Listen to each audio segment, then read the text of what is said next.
We were getting ready to leave and our slide broke. We could not pull in the boys' slide. It was like my worst nightmare. I was freaking out.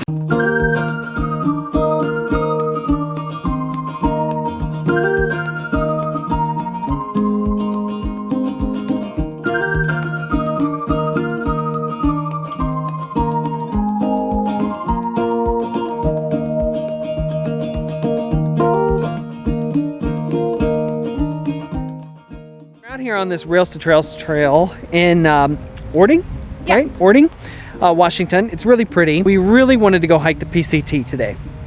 And for those of you that don't know, the PCT is the Pacific Crest Trail. We actually were at the start of the Pacific Crest Trail. It goes from the border of Mexico all the way up through California and some of the most beautiful wilderness this country has to offer to the border of Canada. Well, someday we'd like to hike it and stuff like that. One of the things that gives us kind of all the feels is something called trail magic. And trail magic is a term of endearment that is often used by the hikers, the thru hikers, for random acts of kindness that are done by total and complete strangers. And then these strangers are given a special name called trail angels. Over the last several weeks on our way to Washington, we encountered some hardships, but we also encountered what we are calling RV magic. Stay with us to the end of the video because we have 4 stories that will restore your faith in humanity and hopefully give you some feels too. One definite RV angel, or a group of angels that we encountered, were at the Desert Hills Animal Hospital. We were really worried because it was at the very, very end of our contract in Reno, right before we were on our way up here. They worked really hard together, made some appointment changes, and were able to squeeze her in and ended up like taking care of her that very day. It took like 3 different staff members to get all the foxtails out of her throat. They said it was one of the worst cases that they had ever seen, all up underneath her tonsils and embedded in there. Getting ready to take Kristen her tea, and she's in lying bed in here. Let me show you what I found. Hold on.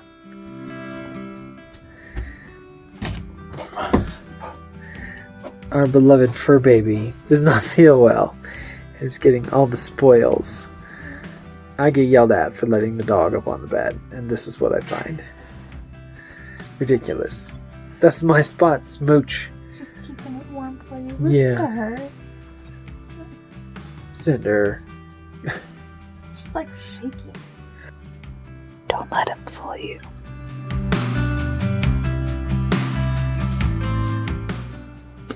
I forget is sick.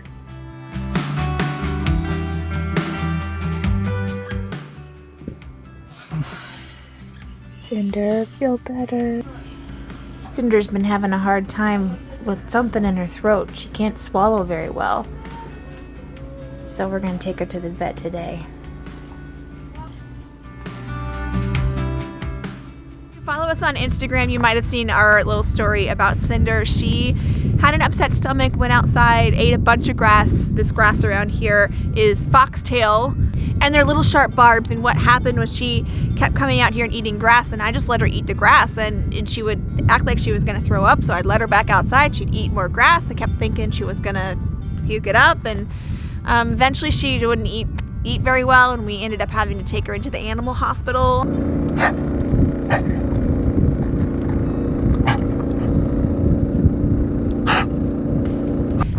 They gave her an IV, then sedated her, and they had to go down her throat. They pulled out like 30 barbs from her throat, and Yeah, it was pretty bad. It was all swollen. She's been on pain medicine all week long. She's going to be okay. You You want to see her chicken band-aid? Here's your chicken. It's a chicken band. It's a chicken band-aid. Oh my god. It's okay. That's where she had her IV.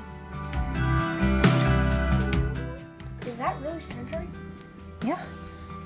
She smells funky. Yeah. Wait, no, she actually... We're going to let her rest and get all healthy again, and then we'll give her a nice bath. Get that on film.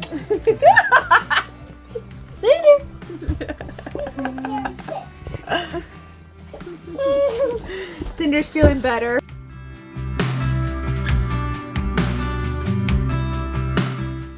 Thankful for her speedy recovery, we were ready to hit the road.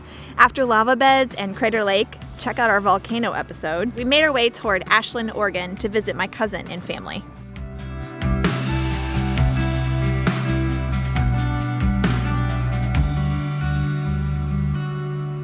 finally landed in Ashland, Oregon.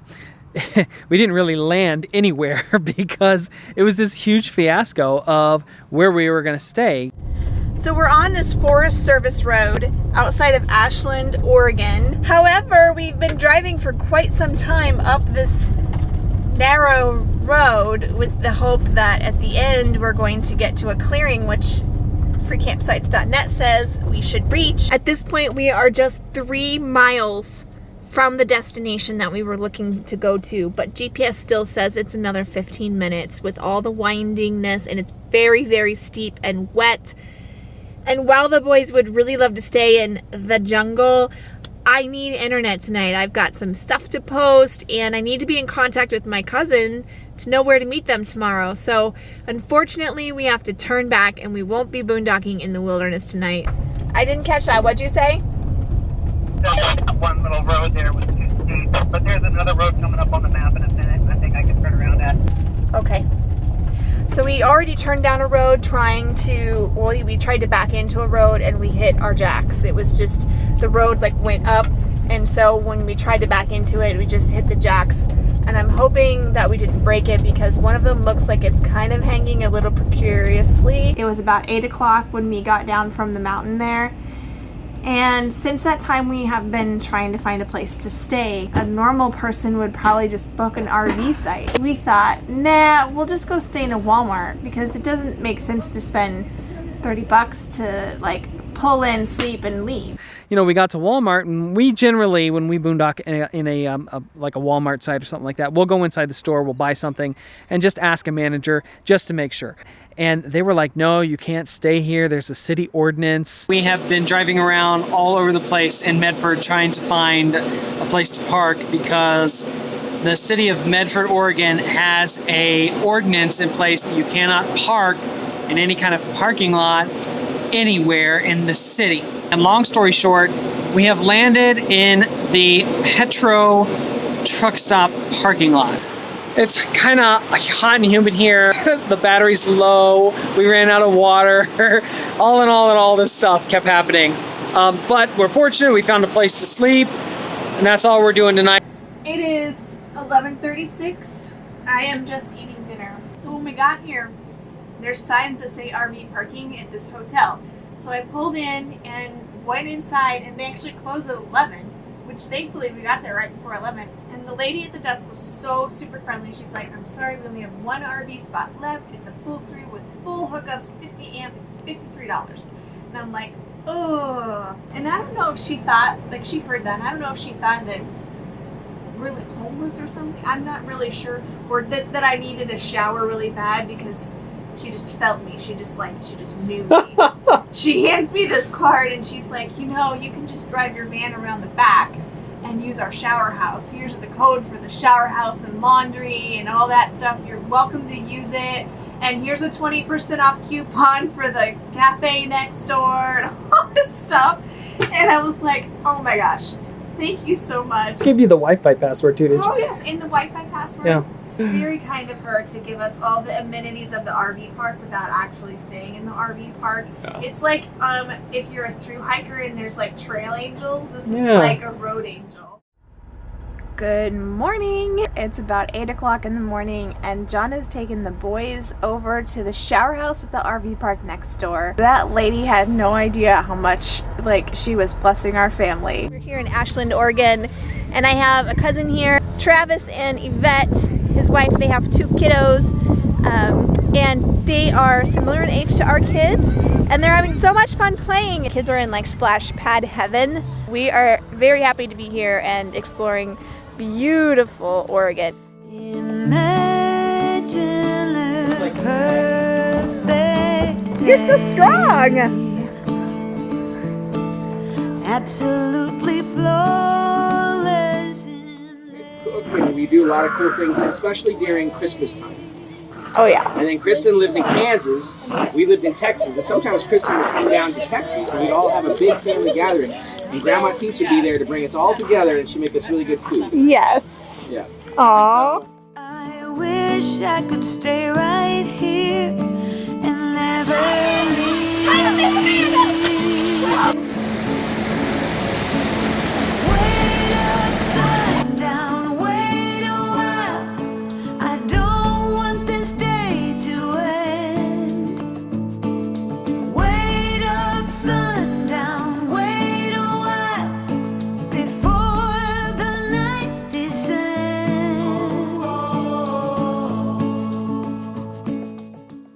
place is a wonderland. It is so amazing. I can't believe how many different varieties of plants and trees there are. We are at Lithia Park in Ashland, Oregon, and it is simply stunning. It's so much fun. The kids are playing in the creeks and playing in the waterfalls, and apparently the same person that designed the Golden Gate Bridge Park also designed this one, and it is really pretty. This behind me, you can walk up on it and it's like boom. This is a blue Atlas cedar. I can't believe how many different kinds of trees there are here. Yeah, talk about like they leave the little plaques. There's a little plaque underneath a lot of the different trees. There are sequoias here. There's ponderosas bigger than I have ever seen, and we had lots of ponderosas in our yard in Colorado. They're massive, really, really cool trees here.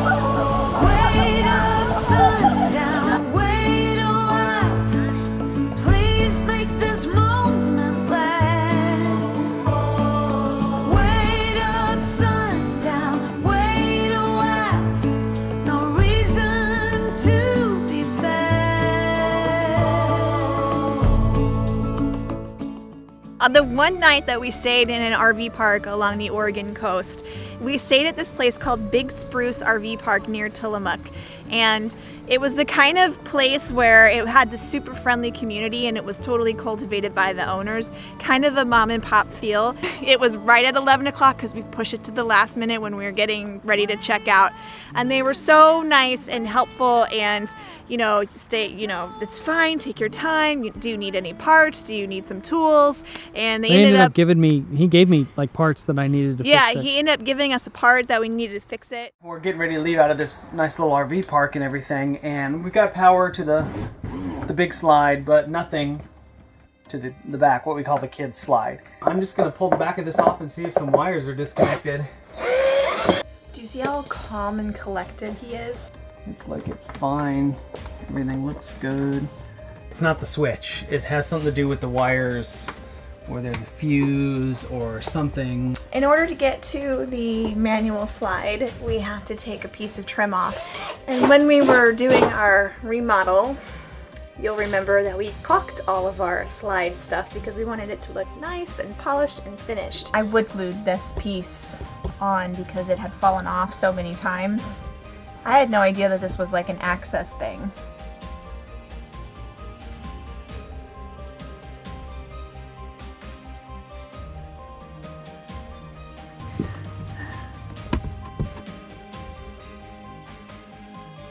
What'd you find, babe?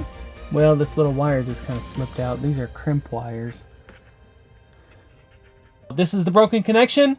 Thankfully, this is an easy fix, and then all I got to do is just put everything back together and we're good to go. These are the little crimps that Keystone uses. These wires go in here and then they pinch this end down. I'm not a huge fan of those because things can come loose. This whole part moves. So the nice gentleman here at the RV park gave us this one. So we're just going to screw these on here. Yes. Okay, go ahead and test it.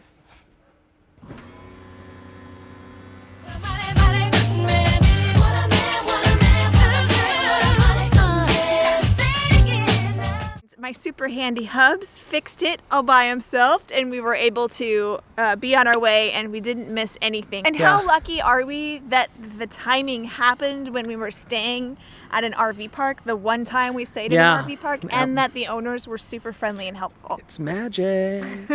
The last and possibly greatest that we've experienced so far of the RV magic is up here in Puyallup, where we landed for this contract. I was crowdsourcing on Facebook, and an acquaintance messaged me. They said, hey, we stayed there for a while for a job, and there's this family that we stayed on their land. I called and they were like, we're not really set up for kids, and just check it out and see if it'll work for you guys. And I was like, okay, it's 20 minutes away.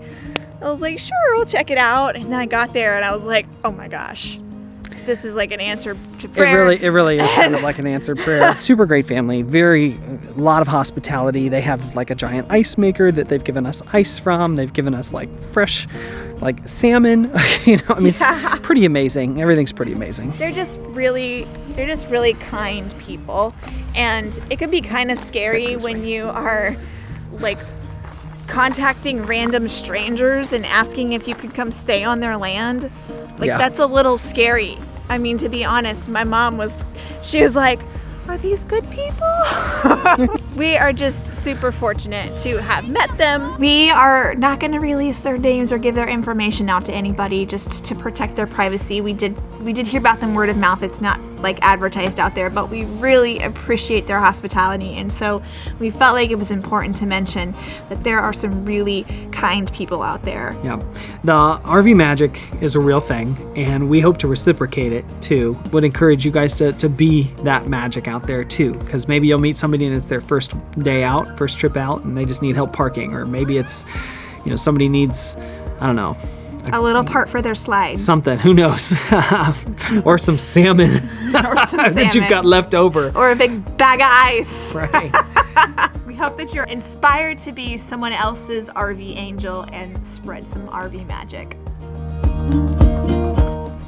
Thanks for watching. Be our RV angels and hit that subscribe button.